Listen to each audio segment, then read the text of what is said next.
Hello and welcome to It's Your Life, Own It. My name is Marissa Bluedorn. I am your host. I'm the editor-in-chief of Own It Magazine and Publishing. And these are Monday motivational moments. And I have with me today very good friend of mine, and I call her a spa to the professionals. She is also a contributing writer for the Own It magazine, and she's going to be talking to us and introducing us today to her community, emerging Lotus community. Elaine Scales is taking center stage and owning it. Yeah. How are you? How are you? How are you? Oh, I am doing well. Thank you so much for inviting me to sit here in your presence. It's just an absolutely true honor and a privilege. Thank you very much. And so you're going to be talking to us today about the emerging Lotus community. Share a little bit with the audience. Let people know who you are, what it is that you do, and share with us about your community. Oh, well, great. Thank you so much again. I'm Elaine, and I have actually been providing coaching services for almost 20 years. That's hard to imagine. And it when it comes out, it's still, I'm in disbelief. But it's been an honor and a privilege to do so. I started out as actually a productivity slash business coach, and moved into personal or life coaching. And the reason why I did that is because what I saw as I was being a business coach for a company, is that productivity was interfered by the people or the individuals' challenges that they had in their personal lives. So it's been, a long journey, and along the way, I myself have learned a lot and grown. Then I moved away from life coaching, because life coaching is really about transactions, right? About doing. And I wanted to evolve because the individuals that I was working with and the people that I met along the way, there was a deeper emptiness that I recognized. And so I moved away from personal life coaching, and I became a transformational or deep coach, which is different, because when we're talking about transformational coaching, we really talk about being. So we move away from doing and we enter into being, which is really ultimately we want to become, right? Right. And Mhm. then along the way, again, I added, because I started meditating, I started the practice of mindfulness, and I saw the benefit of those that I was coaching. Uh, I saw the benefit of how it can enhance that transformation. So now I am a mindfulness and meditation teacher. So I've added these services to really take my servant leader, because I'm a servant leader, to Mhm. take that to the next level, and really to be and walk in what I am called to do, as you are. You're doing some amazing things, and with each year, I can see your walk changing and being more focused and driven. And as you walk in your purpose, it becomes very clear. And so it's been an honor to watch you grow as well. It's awesome because we're speaking the same language, and it's so important for people to tap in, Yeah. really, really tap in. And as we talk about it, it's like it's so funny when you're working on a project and a project has titles, how you actually begin to see conscious. Now you're awake to how much you say this, but you're being unleashed, Yeah. right? Being Absolutely. truly unleashed to, and that means that every shackle, Yep. every chain, anything that has been holding you back, that's what people need. They need the release to be truly themselves. And that's interesting. You talked about being a productivity coach initially, and organizations will hire individuals like myself, IO consultants or practitioners. And IO is industrial organizational psychology is my background. And we look at mindset as it pertains to work and performance. And that's Hmm. what you mean by productivity. How productive are you being in your life? Right. How are you showing up in your performance of life? Not performing, but how are you showing up your skill sets, your competencies, your ideas, your vision for your own life or vision for your work for your life? How are you showing up? And what companies want to do with their employees. And you got to think about yourself as being your CEO. And Yes. that's what I've always said, adapt to yourself, the big picture mindset. And the big picture mindset is being the CEO, the chief executive officer of your life. Being that chief officer takes you from thinking at this level, Hmm. seeing, like you said, transactional activity, they, just singular, to Right. see broadly, Yes. and projecting out, which is stretching you. As I'm doing this, I'm actually stretching myself. You're stretching what is in you, and Right. you tap into that, and you want to expand that, because in that comes discovery, and discovery comes adventure. Right? Oh Yeah. my God, I didn't realize I could do that. What else can I do? So Absolutely. you begin to unleash and release yourself in doing that. And when you become the CEO of your life, you begin to make executive, high level decisions. It's not a cliche. Owning it is not a cliche. When you're saying the emerging Lotus, it's not a cliche. There's actually a transformation that is critical that happens in that emergence, that is so critical for the release of finding that being, and finding that fulfillment. And so, share a little bit. You have the emerging Lotus community, and share a little. Introduce the audience to the community. Oh, great. Yes, I will. Thank you. Along my journey, one of the things that I personally was missing was a community that was a safe space, right? That was free of contradiction and judgment.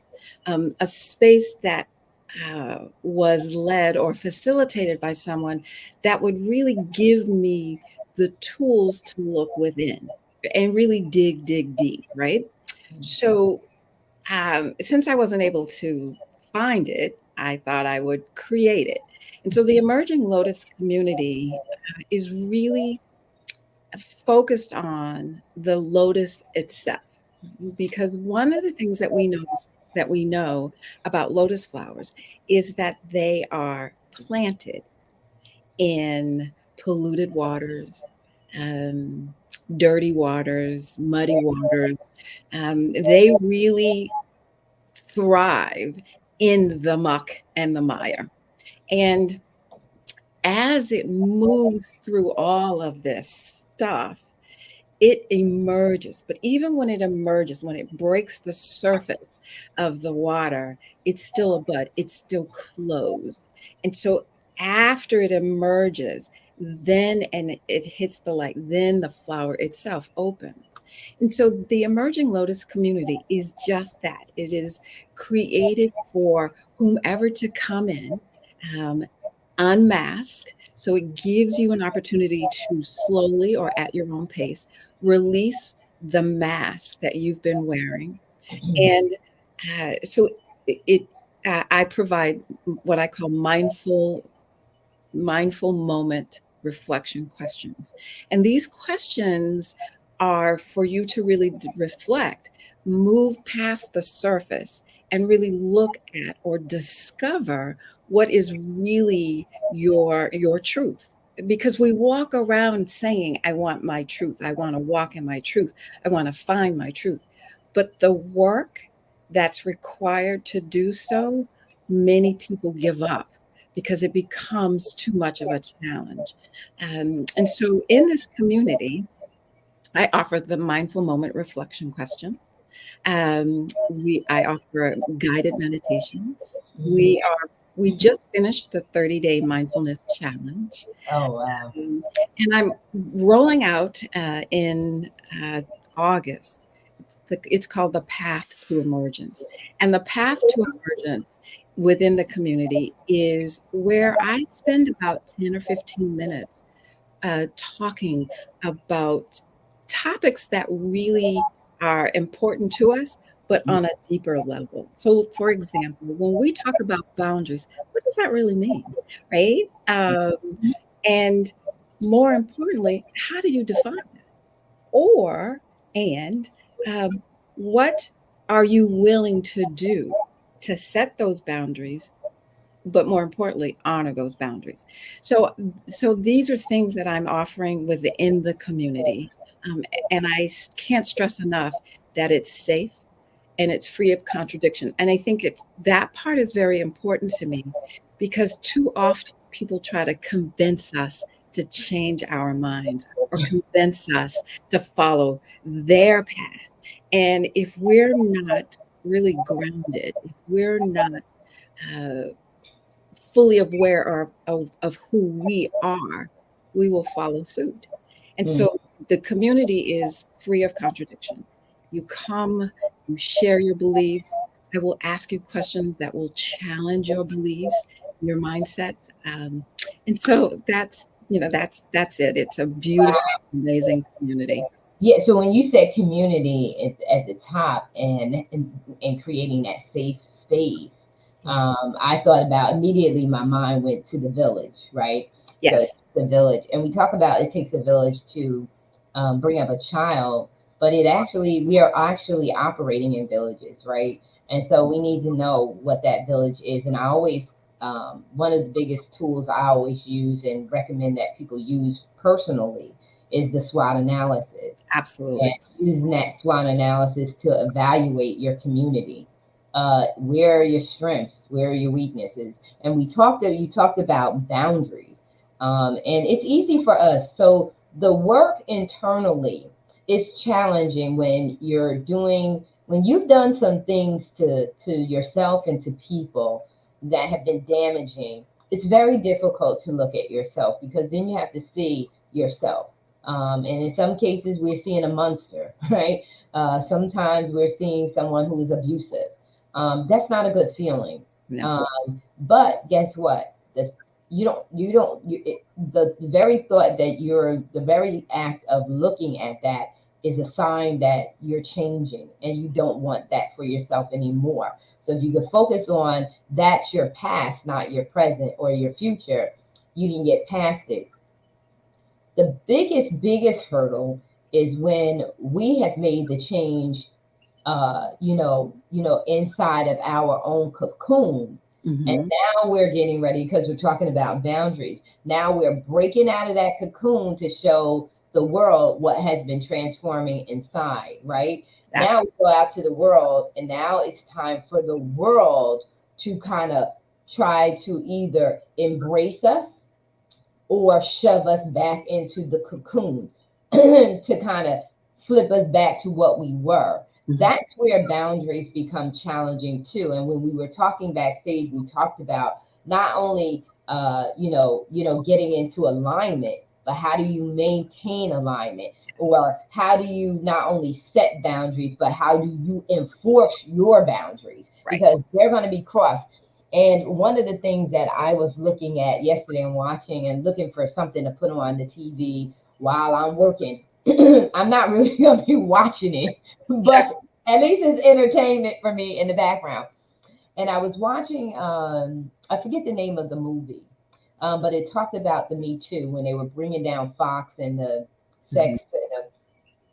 And all I could say to myself was, you allowed them to cross your boundaries from the door. Yeah. When you allow the first offense, you told them that your boundaries are compromisable, that they can break those boundaries. And that's the biggest thing. The biggest thing is not setting the boundaries. The biggest thing is enforcing the boundaries. Um, and a lot of times, if there are boundaries, we can, for the most part, keep them because we wanted them in the first place.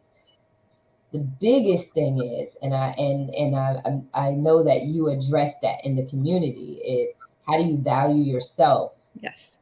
so much that you enforce, because that's what it really has to happen. You really have to love yourself enough. There was one woman in the movie where she actually walked away. She told the gentleman, you know, no, you're not coming back to my hotel room. That's just not happening. And she sat there and she did the introspective work, and she said, I just screwed my career. I just, I just gave up my career. But she has her dignity, Yeah. and your dignity is what is going to keep you with your head up high, and not feeling shamed, or because that's where those nasty feelings come from, is when we compromise. We're in conflict with our own moral compass, Yeah. our own moral standards, our own boundaries, so to speak. Talk about how folks can get into the community. How do they gain access to the community, find more about the community?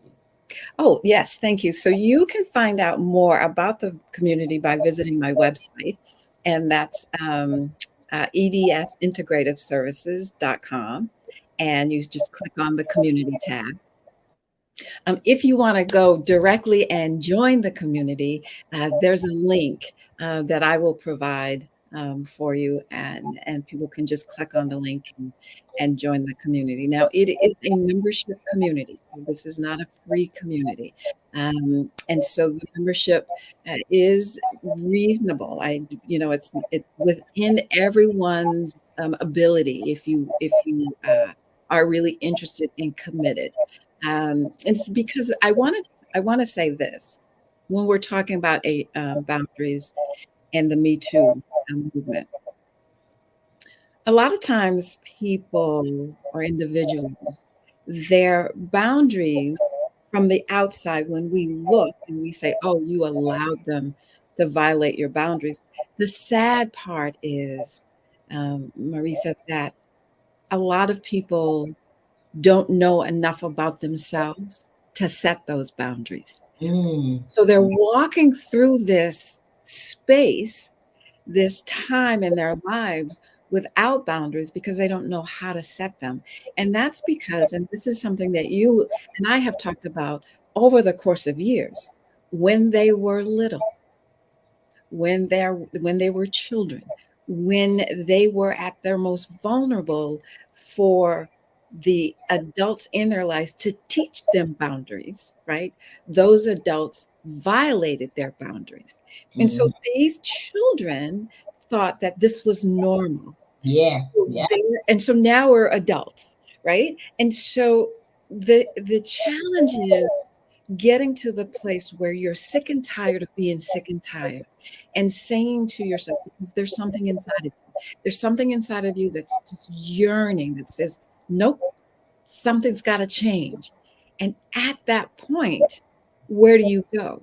And so the emerging leaders community is exactly where you can go. And I think we also have to break down what that looks like. Who is that individual? What does that individual look like? That individual looks like a doctor, a judge, an Mm. attorney, a CEO, the professors at the college. It does not look like someone who is homeless or on the street, or a substance use abuser, because that's easy for us to say. It's And them, not me, right? It's yeah. them, it's not us. Well, the truth is, it is us. And by the grace of God, you're not in that situation, but your Right. pain is still the same, right? And I think that we need to understand that and recognize that and accept that we are looking at where we could have been, Yeah. except for our coping skills. So I wanted to share that with Yeah. you because I think that's important for us to. It is important because, again, it goes back to conformity. Yes. The reason why you accepted, and one of the young ladies, she walked back to her desk, and oh, she told the offender, because that's what it becomes when somebody violates your Yes. boundaries. They are the offender. Yes. And she told the offender, "You're not going to tell anybody." And it's just like, she was worried about what, the thing that was the least important, how she looked to others, That's not exactly. what was going on internally. That is going to stay with her forever. See, Yes. what other people think of you comes and goes. You're going Yes. to go somewhere else.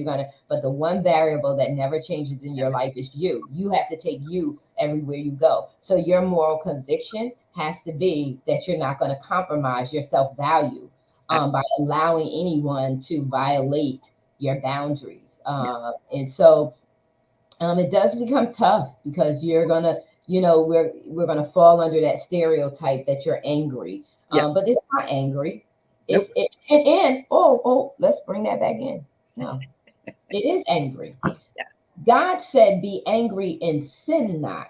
He did not tell us we would not have an emotion that is angry. Angry means that something is not right. Yep. It's an indicator. Yeah. That's all it is. It's Yeah. an emotional response that's an indicator to being wronged Yeah. or seeing or experiencing a wrong that is so wrong that it triggers a high level emotional response. And that Absolutely. is what we should be. You should be angry when people are mistreating you and violating you. You should be angry, but just like you said, don't get vengeance. Right. You go and you do the right thing, and you handle it in the right manner with the right character response. But you do get angry because you have set the boundaries and you should be respected. That's your right to be respected. Communities like this, and like I said, folks, when we first came on, was listen, she is the spa treatment. You with me, we be like, oh, come on, rebels, let's go get them. She's gonna be like, "Musa, you got this. You don't even have to let them move you." She's gonna bring you in, and you want to be in the emerging Lotus community. You want to be in this community and you want to get proper alignment. Well, this is the first segment of many segments to come to talk about the emerging Lotus community. And like I said, really excited to have you guys here with us and give you the opportunity to find out that this community does exist and that it is something that can help you do the emerging work internally that you need to do to show up, and just like Elaine said earlier, to really show up a being, not just merely existing, not being productive, but being truly fulfilling in your life. So any of your closing remarks, Elaine? Uh, this has been, as always, it's just amazing to be in your presence, and you and I go back a long way. So I really do thank you for this opportunity. But I would like to leave this with the viewers and you and me, right? Yeah. Um, it's in this moment, in this exact moment, that we get to choose the next step. We can respond to what's going on in our lives, or we can react to what's going on in our lives. It is really important for us to move away from reacting to moving to respond. So in this moment, take your time, take a breath, right? And just see things as they are. And when you are ready, we are welcoming you to the Emerging Lotus community. Oh, Thank awesome, awesome, awesome, awesome. And ladies and gentlemen, there, Elaine's the Emergence Lotus Communities link will be in the comment section so that you can just go ahead and click on the link, find out more information, and join the community. Join the community. The way that you are able to transform, it does take a village. And it takes not only a village to raise the kids, but it's a village that keeps the community together. The community is the village. And so we just want to say thank you so much for being here with us today, Elaine, taking time out of your busy schedule. We know you do multiple things with different organizations and things like that. And you have your own coaching business to run. So we really appreciate your time, really appreciate you sharing with our audience that. So ladies and gentlemen, we are out. This is the top of the week. So make this week an incredible week. It's up to you. Right.